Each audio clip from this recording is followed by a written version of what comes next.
พี่น้องรถชนกันรถตำกันสหงกระแลนไปซอยบ่เนินก็เลยจมโยนจมเรานั่งเนาะจนสั่นเบิด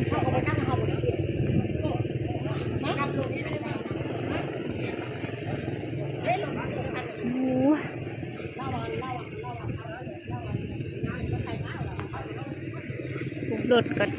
ตำกระลากรถโอ้ยเหนื่อยดิสหงก็มาเอาเครื่องอยู่กันขนส่งเนาะ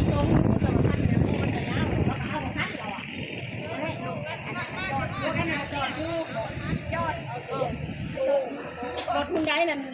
ะจอดอยู่แต่รถวิโก้แล้วมาถึงข้างอยู่แต่ว่ารถคันนี้งอมาใส่รถคันได้เลยใช่ไหมเอาทำไมนี่จะต้องงานนั้นเลยเนาะบอกขึ้นมานะกันใส่เข้ามาเทียบกันแล้วก็เลี้ยวบอกให้ตำรวจมาแล้วก็โต๊ะก็เลย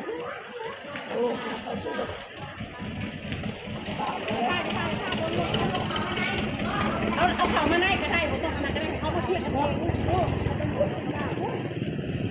ใช้ได้จะพอดีก็ไม่ใช่นะเจ้าของหนุน